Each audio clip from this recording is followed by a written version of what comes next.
मैं हूँ रिमझिम और मैं आप सभी के लिए लेके आई हूँ विकराल और गब्राल के चीफ डायरेक्टर पवन कौल जी के इंटरव्यू। पवन कौल जी एक बहुत ही बेहतरीन डायरेक्टर रह चुके हैं और बहुत सारे पॉपुलर हॉरर और फैंटेसी शो में काम किए हैं। चलिए चलते हैं और जानते हैं कैसी रही सफ़र उनके कोई है और विकराल और गब्राल के साथ।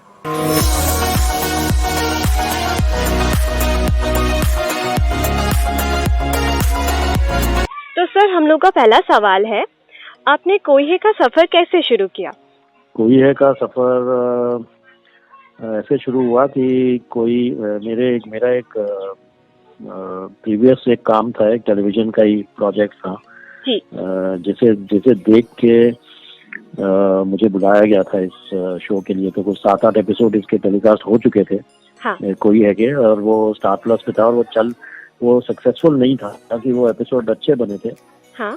7-8 अलग अलग डायरेक्टर्स ने डायरेक्ट किए थे। वो सब आउटडोर वगैरह शूटिंग हुई थी, कुछ मसूरी वगैरह में और ये सब, लेकिन वो समाव रेट नहीं हो रहा था। अच्छा। तो जो प्रोड्यूसर्स हैं कॉन्टिलो एंड सिनेविस्टा, उन्होंने कोई मेरा काम उनमें देखा था जी। एंड मुझे उनने बुलाया एंड देन आई डिड एक एपिसोड मैंने उनका शूट किया, जो उनको इतना पसंद आया कि इमीडिएटली उन्होंने मुझे 4 एपिसोड शूट करने के लिए राजस्थान भेज दिया। अच्छा। And from those episodes the TRPs एकदम शूट अप हो गई and the show became a big success. Okay. And they asked me if I would be a series director on the show. So उसके बाद I became the series director and I set the whole style of the show and everything. Okay. So this has been the whole season 1 practically, most of it I did. जहाँ तक कि वो फिर वो विकराल वगैरह का कैरेक्टर आ गया, विकराल और गब्राल वाला जो था, तो वो उसमें पूरा वो मामिक का विकराल का कॉस्ट्यूम वगैरह सब, वो everything was designed by me. And so that was it. उसके बाद फिर वही ऐसे शुरू हुआ। ओके। हाँ जी। ओके, तो इसी के साथ चलते हैं दूसरे सवाल की ओर। सर, कैसा रहा आपका शूटिंग एक्सपीरियंस मामिक सर, के गोस्वामी सर और सोनाली मल्होत्रा मैम के साथ? वो तो मतलब बहुत ही अच्छा एक्सपीरियंस था, बिकॉज द होल टीम जो थी वो एक फैमिली की तरह हो गई थी and the experience was very good. It was हमेशा हमें तो ऐसे ही लगता था जैसे काम नहीं कर रहे हम लोग, लेकिन we are having a picnic, we are enjoying ourselves, because you know it was all fun. If you see कोई है पहला सीजन जो था, वो basically it was a show that was designed for a younger audience in the sense, mainly teenagers and kids, you know. तो उसमें there was always a sense of fun and enjoyment, and उसमें जो horror था वो कभी भी मेरा पूरा अप्रोच यही था कि उसको गोरी और यू नो वैसा ना बनाया जाए जो कि यंग किड्स वगैरह देखना पसंद ना करें। तो it was always fun for all of us and the characters were also fun filled. Akshay Kayyar, who wrote the serial, was very young in his thought and everything, and so it was great fun. Okay. हाँ जी। Okay, तो sir next सवाल, Mamik sir के साथ आपके upcoming projects के बारे में कुछ बताइए। अपकमिंग प्रोजेक्ट तो अभी कुछ है नहीं एक्चुअली। Okay. मामिक एक्चुअली जो जीता वही सिकंदर के बाद उसका पहला जो प्रोजेक्ट था, हाँ, वो टेलीविजन का ही था। उसको वो फिल्म के बाद उसने इमीडिएटली तो कोई फिल्म नहीं साइन की थी। जो भी तक सिकंदर में ही was very liked, if you remember, I don't know आपको उस वक्त you must have been probably very young, but Mamik was very much liked and appreciated by the audience. Lekin for some reason he had not signed many other assignments, and I was doing a serial at that point, a thriller, which was on DD, and I chose Mamik for that, and so my history with him goes back a very long way. That was in 1992 or 93. And after that, the next thing he did with me was कोई है। इसके लिए भी मैंने उसे बुलाया था। They were not the producers who knew him, but I suggested his name and for the Vikral thing. And so that was it. लेकिन अभी फिलहाल तो कोई अपकमिंग प्रोजेक्ट तो उसके साथ नहीं है। I have done many projects with him since then, लेकिन फिलहाल there is nothing upcoming with Mamik. Okay okay. हाँ जी। हाँ, तो हम लोगों का नेक्स्ट सवाल है सर, ये कोई का जो शूटिंग हुआ था बहुत सारे एक्सोटिक लोकेशंस पे शूट किया गया था, तो कैसा था एक्सपीरियंस शूटिंग? क्या है ना, उस वक्त हाँ we shot I shot lot of episode Mussoorie में, राजस्थान में, गोवा में, काफी लोकेशंस पे किया था। And the experience was always very good because उस टाइम पे television was a little different from how it is today. क्योंकि एक तो क्या है कि प्रोड्यूसर को और डायरेक्टर्स को भी थोड़ा काफी फ्री हैंड दिया जाता था to you know do things. अभी क्या चैनल का कंट्रोल बहुत ज्यादा हो गया है कि हर चीज में channel the most polite way I can put it is कि उनका कंट्रोल बहुत ज्यादा हो गया है। I don't want to use some other term, लेकिन उसमें फ्रीडम नहीं है प्रोड्यूसर और डायरेक्टर वगैरह को ज्यादा कुछ करने का। फिर वो क्रिएटिव डायरेक्टर्स वगैरह जो एक सिस्टम बन गया अभी कि एक क्रिएटिव डायरेक्टर होता है और यू नो उसमें ज्यादा फ्रीडम नहीं रहता है क्रिएटिविटी के लिए, यू नो। तो इसलिए उस जमाने में ये सब नहीं था, तो हम लोग कहीं पे भी जाके शूट करते थे, लोकेशंस वगैरह अच्छी सिलेक्ट करके, and then we used to have more time. उस वक्त हम लोग जो 1 घंटे का एपिसोड बनाते थे, we shoot in about 5 days। और आजकल तो 2.5 दिन में शूट करते हैं, 2-2.5 दिन में लोग, तो क्वालिटी भी बहुत खराब हो गई है। But that time we had good, we had not only freedom, we had better you know working conditions because we had more time to shoot things, so the experience was really amazing। and वो अभी ऐसा लगने लगा है कि आजकल वैसा experience अब सिर्फ वेब पे मिल सकता है आपको, वेब सीरीज वगैरह में। लेकिन टेलीविजन में सेटअप के लिए शायद कुछ दिन दे देते हैं उन लोग, नए एपिसोड होते हैं, but otherwise it is a very bad situation on television. And more और less stopped doing television since the last 1.5 years. I have refused so many projects because I don't like working on TV anymore. So, but that experience, जैसा आपको जो question है, that was a wonderful experience। हाँ जी। हाँ, तो हम लोग का नेक्स्ट सवाल ये है सर, ये जो कोई है शो है ये बहुत ही पॉपुलर रहा, इसका पॉपुलैरिटी आज भी उतना ही ज्यादा है, तो क्या इसका एक नया सीजन बन सकता है पुराने टीम मेंबर्स के साथ? इसका क्या है कि इसका जो मैंने किया था, फर्स्ट सीजन किया था, उसके बाद तो I went on to do many films. इसके पहले भी मैं फिल्म करता था, लेकिन then I came and did little bit of television which was कोई है and a few other projects. Then I went back to films and I was so I didn't do second, third, fourth season.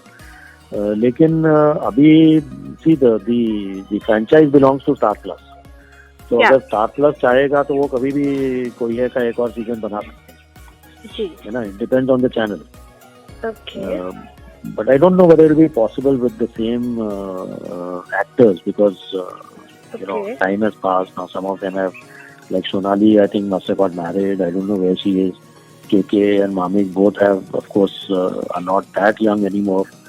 So I don't know. वो channel के हाथ में है। हम लोग तो we would love to do it if there was a need. Okay, so अगला सवाल ये है सर, इंडियन टेलीविजन पे हॉरर, एडवेंचर और फैंटेसी ये जो शोज है, इनका सिनेरियो, करंट सिनेरियो के बारे में आप क्या कहना चाहेंगे? Current scenario is absolutely pathetic because mostly क्या है कि see this is a very it's a speciality genre. You know any and every director can not be making horror, thriller और फैंटेसी। एब्सोल्युटली। तो it's a very specialised thing. लेकिन आजकल लोगों को इस चीज की समझ ही नहीं है, किसी को भी ले लेते हैं। यू नो चैनल में भी जो लोग सुपरवाइज कर रहे हैं शो को, they have to have an understanding of horror. You see आजकल the reason I stop doing it is क्योंकि the last show that I was doing was called कौन है, इट वाज ऑन कलर्स। तो 3-4 episode करके मैंने छोड़ दिया show. I refuse to do it any more because वो आजकल क्या हो गया कि वो चाहते हैं कि हॉरर में 45 मिनट्स का जो एपिसोड है उसमें हर मिनट में एक हॉरर का एलिमेंट आना चाहिए।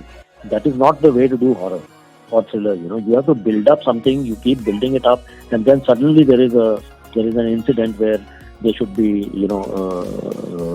horror. You can't have horror in every scene.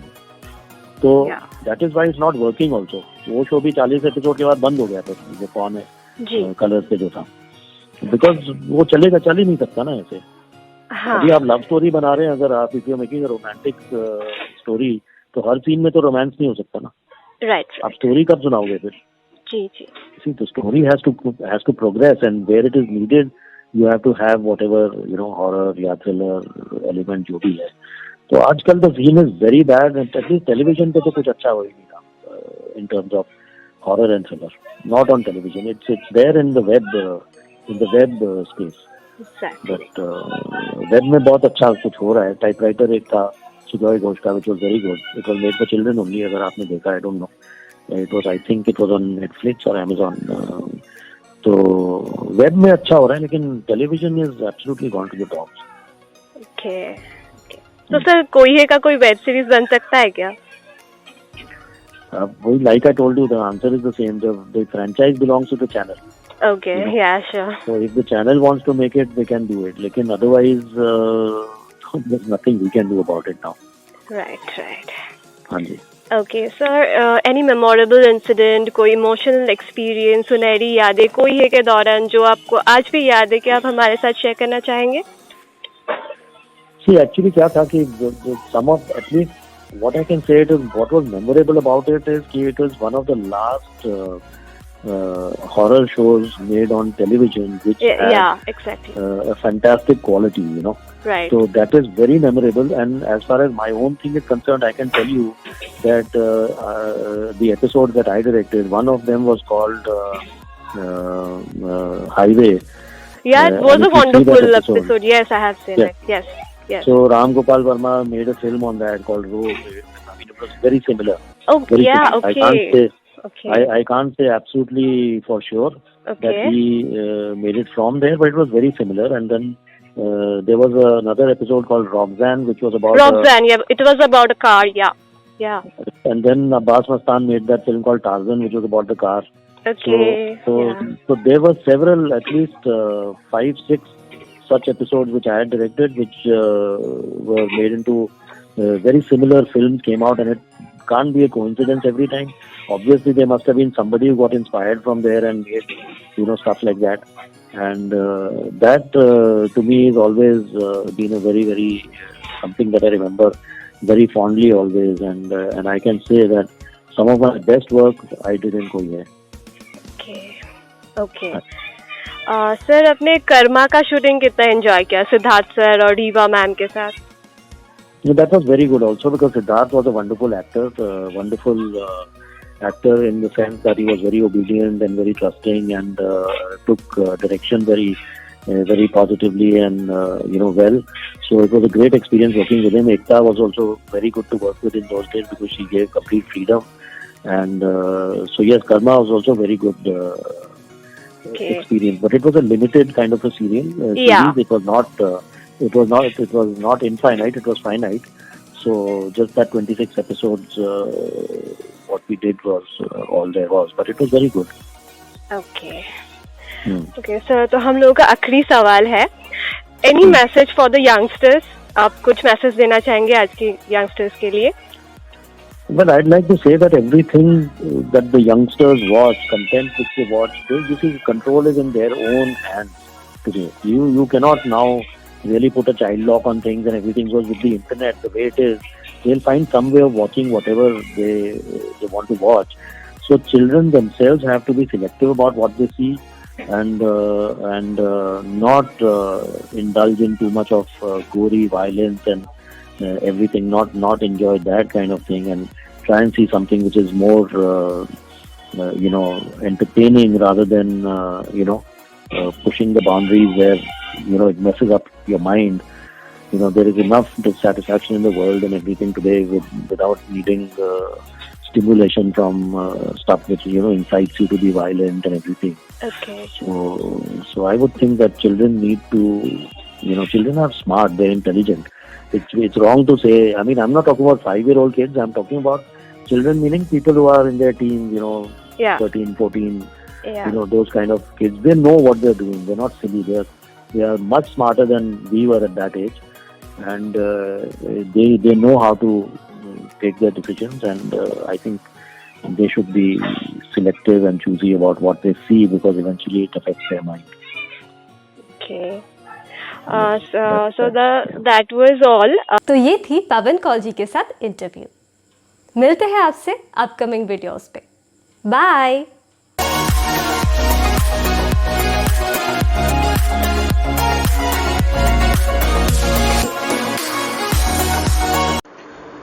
तो फ्रेंड्स, ये थी पवन कौल जी की इंटरव्यू, जिसमें आपने ज़रूर सुना होगा कि काफ़ी कुछ चीज़ें वो किए थे शो को एक अच्छे पैगाम में पहुंचाने के लिए। तो आगे चल के मैं ऐसे ही और सारे वीडियोस लेके आ रहा हूं दोस्तों। तो मेरे चैनल को प्लीज़ सब्सक्राइब करें, बेल आइकॉन को क्लिक करें। और हाँ, 24 अप्रैल को मेरा नया song 10 minutes to sunrise release हो रहा है वर्ल्ड वाइड। इससे सुनना ना भूलिएगा। मैंने लिंक दे दी है डिस्क्रिप्शन में उस टॉपिक चैनल की। जैसे ही वो रिलीज़ होती है 24 को, आप जाके वहाँ सुन सकते हो। ये मेरी हम्बल रिक्वेस्ट है दोस्तों, आप लोगों से। प्लीज़ प्लीज़ प्लीज़ मेरे गाना को ज़रूर सुने। Take care, have fun, bye.